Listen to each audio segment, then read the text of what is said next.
viendrez dédicacer pour nous le 26 mai deux de vos ouvrages et donner une petite conférence. Donc avant, déjà merci. Ouais.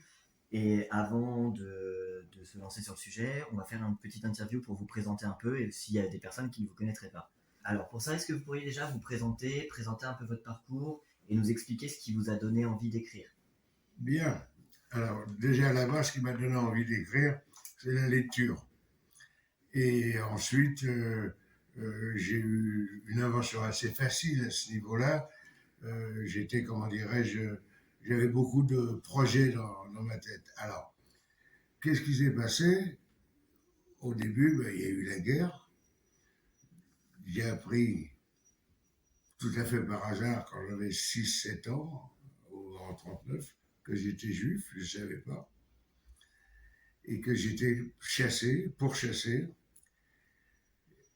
Et nous avons réussi, mes parents et moi, nous envoyer à la campagne, où nous avons été cachés dans une ferme en Corrèze, dans les bas-fonds de la Corrèze. Ça a été un moment pour moi difficile parce que j'ai perdu mon identité. Et d'un autre côté, ça m'a permis de vivre à la campagne et de voir la vie de la campagne comme elle était à l'époque. Et puis, il y a eu la libération non seulement la libération des armes, mais la libération des âmes aussi, où j'ai senti souffler le vent de la liberté, un vent que seuls des gens comme moi, comme nous, avons pu, comment dirais-je, comprendre. Et ça a été quelque chose d'extraordinaire. Et après, je me suis mis à travailler. J'étais un garçon coquet, j'ai aimé la mode. J'ai travaillé dans la mode où j'avais une maison de couture dont mes marques étaient connues dans le monde entier.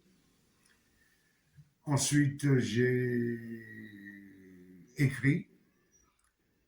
Et j'ai écrit La balade de Joseph sur la demande d'un éditeur à qui je racontais l'histoire, enfin l'histoire qui nous était arrivée à ma famille et à moi. Et le parcours ensuite, j'ai continué comment dirais-je, ma vie dans la couture, plus la littérature. Il faut dire aussi que pour la littérature, comment dirais-je, j'avais une chance tout à fait incroyable. Lorsque j'étais caché dans cette ferme qui était un ancien manoir, il y avait une pièce dans laquelle on n'avait pas le droit de rentrer. Et moi, j'étais un peu un fouineur et je lisais tout ce que je trouvais. Je pouvais lire des romans photos, des recettes de cuisine. J'avais, comment dirais-je, la boulimie de lecture. Et un jour, le paysan m'a dit, puisque tu travailles bien, je vais te montrer quelque chose. Il a sorti de sa poche une grosse clé. Il a ouvert la porte d'une pièce qui nous était interdite. Et là, j'ai vu la salle où les moines se réunissaient à cette époque. Et sur le côté, il y avait toute une bibliothèque. Vous savez, ces anciennes bibliothèques avec les croisillons de fer et le rideau en gris vert. Je ne dis pas vert de gris, parce que le vert de gris, c'est une couleur qui ne me plaît pas, mais en gris vert. Il a sorti un livre, alors quand il a ouvert, j'ai senti l'odeur du cuir, l'odeur du papier, c'était absolument génial.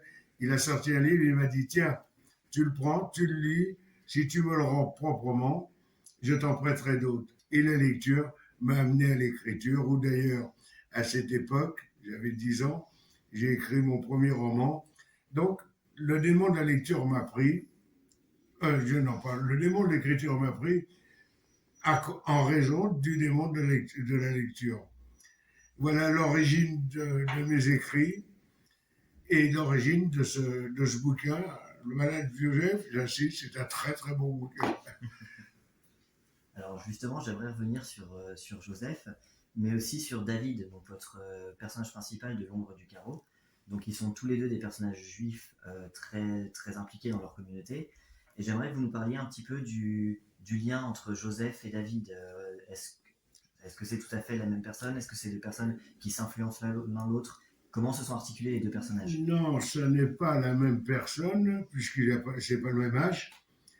mais c'est le résultat de tout ce que j'ai entendu, de ce que j'ai vécu moi-même, puisque j'étais moi-même pendant la guerre, l'enfant caché que j'étais, comment dirais-je, était travaillé un tout petit peu, je dirais très très peu avec le maquis du coin, avec les maquiseurs, c'est-à-dire que j'apportais des fois de la nourriture, je passais des fois des messages, une résistance pas armée, j'étais trop petit, mais et avec tout ce qu'on m'a dit, finalement, je me suis rendu compte que les jeunes étaient vraiment très courageux et ont monté cette, comment dire, cette résistance juive de laquelle on parle très très peu, mais qui a, comment dirais-je, qui a existé. Après, bien sûr, il y a eu le retour des camps. J'ai assisté, j'étais moi-même scout à l'époque, j'ai assisté au retour des déportés dans les gares.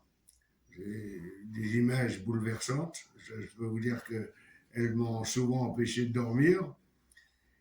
Et je vais simplement vous citer la phrase d'un de mes amis, Elie Wiesel, qui était le Nobel de la paix. Et il a, comment dire, dit une chose, lui qui était dans les camps, qui a souffert, qui a subi la torture et tout, en est sorti vivant. Et il a toujours dit, pourquoi moi et pas les autres? Pourquoi moi je ne suis pas mort et les autres sont morts? C'est une question qui l'a taraudé constamment. Et cette question-là a une, comment dirais-je, une grandeur différente, me taraude également. Toute ma vie, j'ai dit, mais pourquoi eux et pas moi? J'ai eu de la chance. Et après, j'ai donc monté ma maison de couture. Et une marque qui était connue. Et puis, je me suis mis à écrire. Et puis, et me voilà devant vous, entre, comment dirais-je, comme si j'étais à confesse. Mais je suis très fier de tout ce que j'ai fait, j'ai eu beaucoup de chance. Alors, que ce soit la balade du petit Joseph ou à l'ombre du carreau, l'un et l'autre sont ponctués d'éléments précis. Donc effectivement, il y a des faits historiques avérés et extrêmement précis. Donc il y a comme une volonté d'ancrer le récit dans le réel. Est-ce qu'il y a une difficulté particulière à poser des mots sur quelque chose d'aussi sombre, d'aussi dur que ce que vous avez vécu? Je n'ai pas truqué l'histoire, je l'ai simplement suivi. Et c'est vrai que j'ai pas vécu, j'étais pas adolescent quand il y avait la guerre, mais tout ce que j'ai entendu m'ont fait comprendre beaucoup de choses. Si bien que ça ne s'est pas complètement passé comme ça, mais ça aurait très bien pu se passer comme ça. Et à mon avis, je crois que ça s'est vraiment passé comme ça. Reste aujourd'hui comment dirais-je, le fait d'avoir été pourchassé parce que n'étant pas d'une communauté acceptée a fait de moi comment dirais-je, un homme euh, pris de tolérance totale. Nous sommes tous des hommes. Notre sang est rouge à tous.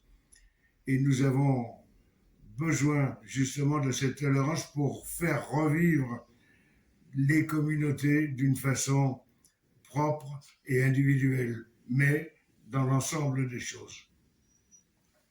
J'aimerais aborder aussi le message d'espoir qu'il y a quand même, qui est très présent dans vos livres, de ce parcours quand même du petit garçon qui a commencé donc effectivement caché pour échapper à l'horreur finalement, et qui ensuite a vraiment monté une entreprise de façon très audacieuse et qui a ensuite qui a vraiment très bien fonctionné, puis qui est devenu écrivain, puis qui est devenu peintre. Enfin, il y a quand même un désir de vivre qui est extrêmement fort dans votre parcours, dans vos livres. Est-ce qu'on pourrait parler un petit peu de ça?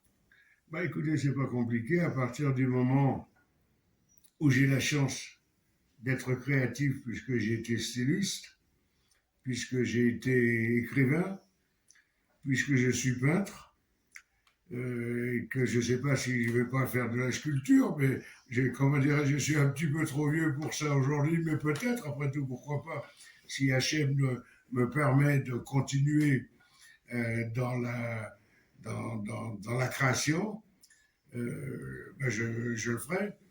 Mais je continue à vivre. En fait, je n'ai jamais arrêté de vivre. Je n'ai jamais cessé de vivre. Je m'arrêterai peut-être un jour. Je dois être programmé comme tout le monde, mais je ne suis pas pressé. J'ai encore beaucoup de projets et je veux les mettre à jour.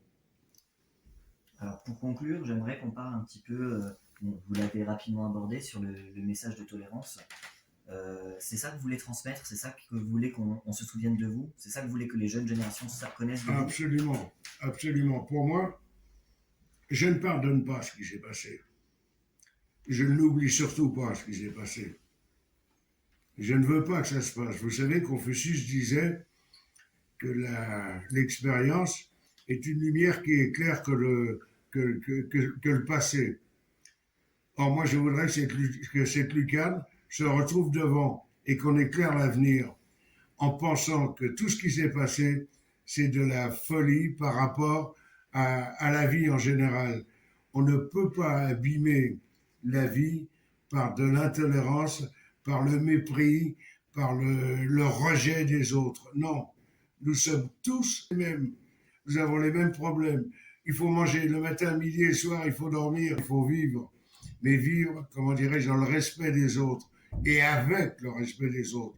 Tant qu'on n'y parviendra pas, il y aura toujours des problèmes. Pour moi, l'intolérance, c'est la lutte principale. Et je me battrai toujours pour que le monde soit tolérant. Merci du coup de venir nous voir donc, le 26 mai pour la conférence efficace. Et puis on se reverra ce jour-là. On se verra ce jour-là avec tout le monde. Portez-vous bien. Bonjour monsieur.